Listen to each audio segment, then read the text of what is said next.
golf swing is all about matchups. How we effectively match the club face relative to our wrist angles and how that generates a ball flick towards the intended target, golf club. Well, my left thumb should point down, straight down the middle of the golf club. And what you tend to find from there is, if I've got a neutral grip, my thumb should point directly in the middle of my chest. So the zip on my, let's say, jumper, my left thumb should kind of be in line with that. And what you tend to see is my left wrist is in a relatively flat position at address. From that position, the club face is in a square position, depending on obviously how you match the wrist angles at the top of the backswing. But we see a lot of golfers who grip the club neutrally, and we're going to talk about a few kind of common issues that we can create through the backswing. Also, we go on a strong grip, and what I mean by a strong grip is if I was to kind of roll my sleeve up, obviously we're going from a neutral grip with the thumbs pointing directly down the club.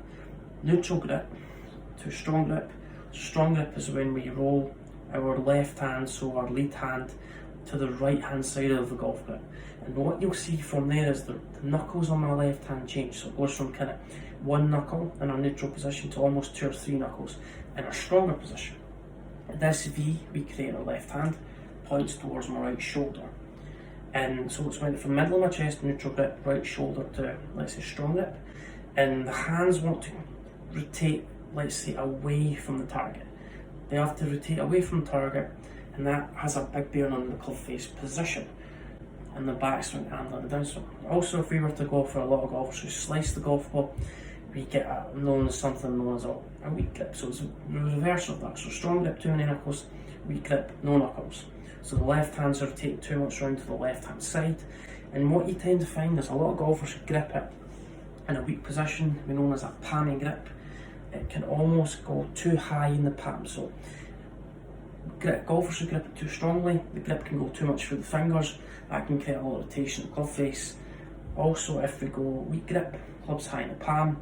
And from that position, a lot of golfers who are grip the club high in the palm, obviously you see a lot of good golfers, a lot of pro level golfers, let's say on the PGA Tour, European Tour, that have a weak grip, that can generate a good club face position matching, let's say, the wrist angle at the top of the backswing, and they can generally hit draws from that position. But we see a lot of golfers who get in this position and they actually can't control the club face. So I would rather see a little bit, in my opinion, I'd rather see somebody grip it a little bit stronger compared to a little bit weak. That's just to generate a little bit more club face closure on the way through.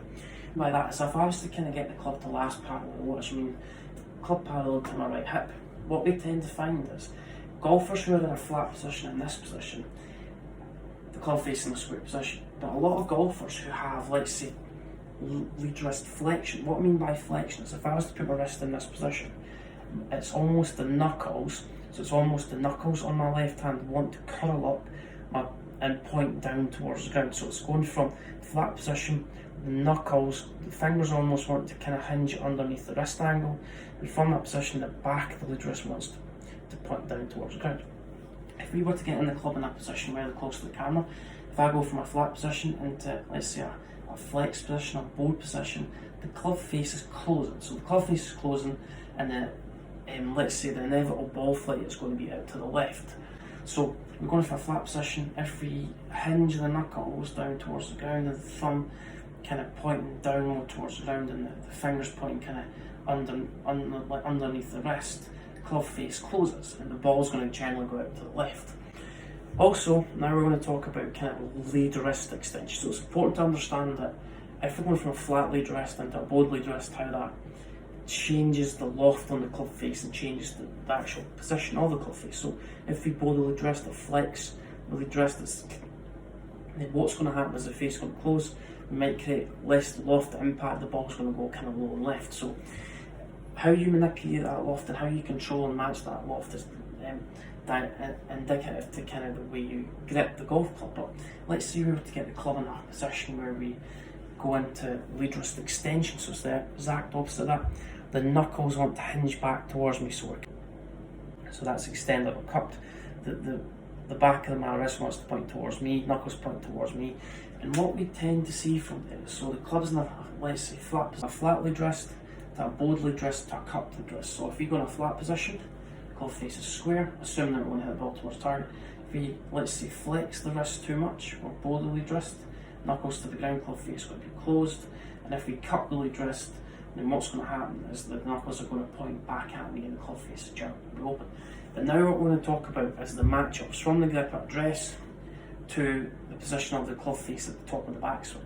In a, let's say, strong position to start off with, my left hand strong position, if I was to get to the club face in the top of the backswing with it facing a slightly flat position, the club face is going to be so closed, and if I get the club to, let's say, halfway down, if I try and flex that lead wrist, or let's say bow that lead wrist anymore, I'm actually going to struggle to stop hitting the ball out to the left. So if you think, if you go really strong, then we need to get into the club in a position where we need to open it from a strong position. So you see a lot of golfers, Freddie Couples as an example, really strong grip, has a really, let's say, cupped lead wrist at the top of the backswing, and that is generally to open the club face and to kind of stop the ball going too far to the left. So it's important to understand that if we're somebody that struggles with a strong grip, or we have a strong grip, if we try and get this lead wrist in a bowed position, a flex position at the top of the backswing, the club face is going to be so closed that we're going to struggle to keep the ball kind of in the middle of the fairway and stop going out to the left. So if you have a strong grip, I would ideally like to see you get in a more kind of cut position at the top of the backswing. So if we've got a strong grip and we try and flatten out this lead wrist, the club face is going to be in a relatively strong position. So we're going to have to somehow manage that club face position by trying to get this lead wrist in a cut position. You see Freddie Couples do it, gets this lead wrist in a cut position. That's just to try and manage the club face. That's trying to stop the ball going too far to the left. So it's understanding, if I've got a really strong grip and I'll try and strive for trying to bow this lead wrist down, trying to bow at the top of the backswing, bow it on the way down, club face is going to be so close, I'm going to reduce the loft, the ball's going to go to the left.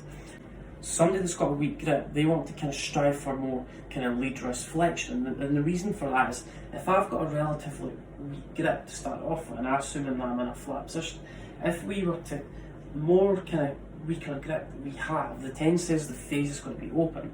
So it's important to understand that it's good to have a weak grip, but as long as you have kind of a lot of lead wrist flexion on the way down and getting this club face in a stronger position, creating a little bit more bone in this lead wrist. So if I was a golfer to get to the top of the backswing and I've got a weak grip, the tendency is we get a little bit cupped, and if we get a little bit more, let's say, lead wrist cupping or lead wrist extension on the way down when I'm opening that club face, the club face is going to be so far open and I'm just going to slice the ball way out to the right. So what we need to understand, obviously, compared to the strong grip, we would have a little bit kind of more cupping at the top of the backswing just to kind of prevent that club face closing too much. Really weak grip, we want to strive for a little bit kind of more lead wrist flexion so we can manage the face, so we can manage the effective club face angle in a little bit more strong position. If we go weak grip, cupped at the top of the backswing, cupped on the way down, the face is going to be so far open that the ball's going to start going out to the right and we're going to struggle. So it's important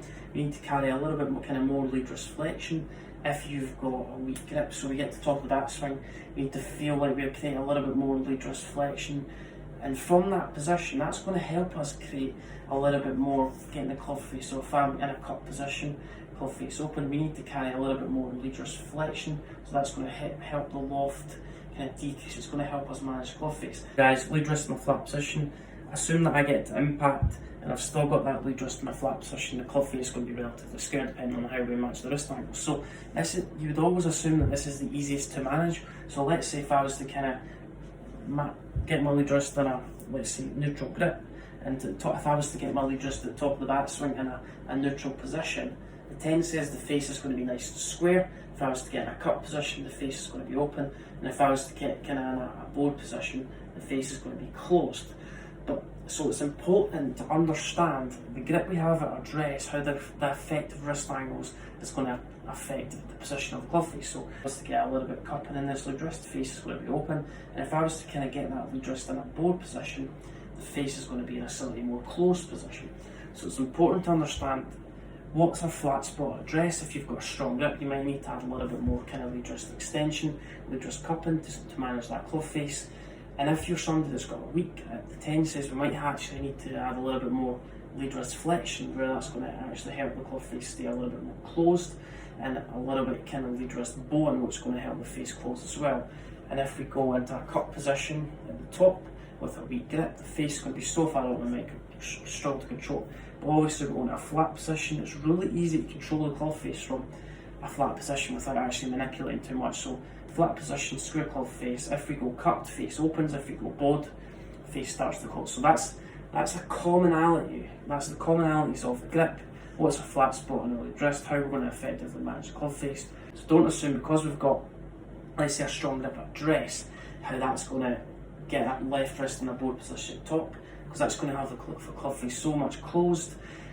We're going to have to kind of reduce the release of it, or try and shorten the release or abbreviate the release to stop the ball going too far left.